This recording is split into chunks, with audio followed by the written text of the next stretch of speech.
All right, Shalom. First and foremost, I want to start this lesson by giving all praises, glory, and honor unto Yahweh, Bahasham, Yahweh Shai, Bahasham Rakakwadash. Double honors to the elders and apostles of Great Millstone who taught us this truth. Shalom to Allah Achim and this truth and sincerity, starting with the 144,000 and the 1/3 of the nation of Israel, which we're fighting to be a part of. This is the brother Khabar Yakar. And this is just going to be a real super quick lesson. Really, I'm just going to read the headline.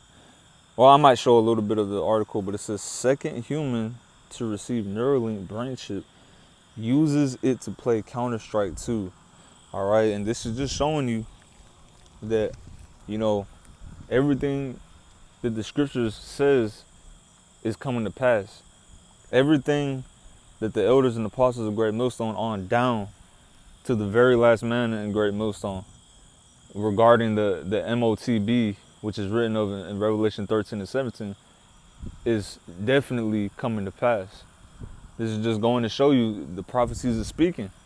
All right, it's speaking. What does it say in Habakkuk 2? Matter of fact, I'm gonna just get that real quick.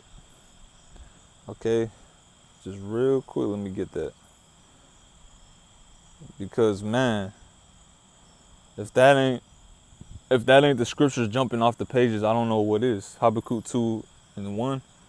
I will stand upon my watch and set me upon the tower, and will watch to see what he will say unto me, and what I shall answer when I am reproved, which is us, the prophets, Lord willing. Lord willing, we're the elect. But it says, and the Lord Yahweh, Ba'ashem Yahushai, answered me and said, write the vision and make it plain upon tables, that he may run that readeth it. So the ancient prophets, one of them being John the Revelator, who wrote the prophecy, the vision going into the MOTB, which is the RFID microchip and the Neuralink, he wrote that vision down, and now we're reading it and we're running with it. We're running. We're doing these lessons. We're breaking it down the right way. We're warning you not to take it. All right. Ultimately, the ultimate goal is to get the blood off of our hands and to hopefully wake up the hopeful members of the elect. Okay. To save the saving of the souls, so that ultimately when Yahweh Shai comes back, the ones that heard, that took heed and listened to the warning, and they didn't take it, the Lord's gonna save them. He's gonna beam them up, and what the world ignorantly calls the UFO, which is really a chariot, the vehicles of the angels, and save them from that nuclear destruction that's coming. It's gonna wipe out this whole landmass, So we're running that because we read it. It says, "Blessed is he that readeth." It says that he may run that readeth it. Verse 3, for the vision is yet for an appointed time, but at the end it shall speak and not lie. We're at the end right now, man. That appointed time is now, man. It says, though it tarry, wait for it, because it will surely come. It will not tarry. And we see it, man. Like I'm not even going to read the whole thing. You can see it. They're trying to make it seem cool. Oh, you could play video games with it. You could, you could, if you lost the ability to walk, you could walk again. You could see again. You could hear. That's that lying wonders. The scripture speaks about lying wonders. It's going to be to the point to where if they could deceive the elect, they would, but they can't do it. The elect, it's impossible for the elect of the nation of Israel, so-called blacks, Latinos, and Native Americans, and Israelite foreigners that agree and take heed to his doctrine and believe in sincerity. It don't matter what you look like. If you hear this word and you believe it, if you heard that calling, if you heard Yahweh Shai knocking, you are an Israelite. It doesn't matter how you look. It doesn't matter what land you came from. It doesn't matter what language you speak. If you heard that calling, you heard this true doctrine, the gospel, and you believe it, sincerely, wholeheartedly, you are an Israelite and you're a potential member of the elect. But damn, I lost my train of thought. But pretty much they're trying to make it seem like, something good, but we're warning you, these are those lying wonders, these are the lying wonders. We're warning you, this is the wicked miracles on the left-hand side, just like in ancient Egypt. You had the magicians that they did their little fuckery with their staff, turning the staff into a snake, and then guess what? The Lord was more powerful. He made Moses' staff turn into a snake and eat their staff, and then he sent 10 plagues on them and destroyed them, showing you that the Lord's power is more. Esau's little left-hand miracles, that's some weak-ass shit.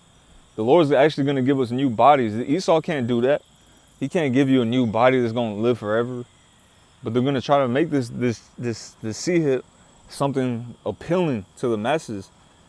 And only the elect is going to not take it. Only the elect is not going to be deceived. All right? So like I said, I'm not going to read. You could read this yourself. You know, you see the title. I'm just going to end off with this scripture. Like I said, this is going to be a real quick one. I got to go back to work. Because this is the judgment, and we want to avoid this. This is terrifying, man. This is what's going to happen if you take it. If you scoffed at this word, the market is sin. Or the market is an embargo. There's no way it could be that C-hip. There's no way.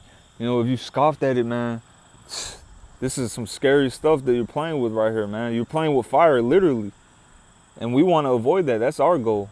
So Revelation 14:9, the third angel followed them, saying with a loud voice, if any man worship the beast in his image, the beast being NATO and the EU, and the whole Edomite power structure of Babylon the Great, aka America, you know, worship the beast in his image. The image is going into the whole Roman system revived through America, all right? The way of life, the alphabet community, you know, the LG, you know, whatever community. That's a part of the image, you know, the way of life. You know, men and women are equal. You know, that's the part of the image. All that's a part of the image. If you agree with that, that's you worshiping the image. It says, and receive his mark in his forehead. In his forehead. Brain chip.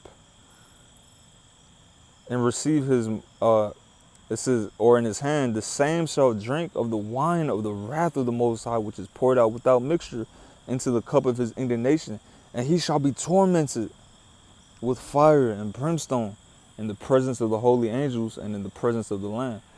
So you're going to actually be tormented. It's not just going to be a quick death. You're not just going to get blown away super quickly by the nukes. The Lord's actually going to keep you alive. He's going to slow down time. He's going to make you feel it.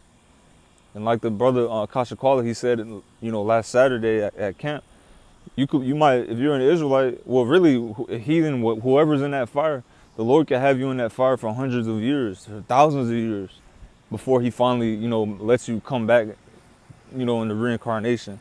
That's terrifying, bro. We're trying to escape that. And only the elect is going to escape that. It tells you, Joel, that nothing shall escape them. So, Lord, in this lesson was edifying. I'm going to say shalom.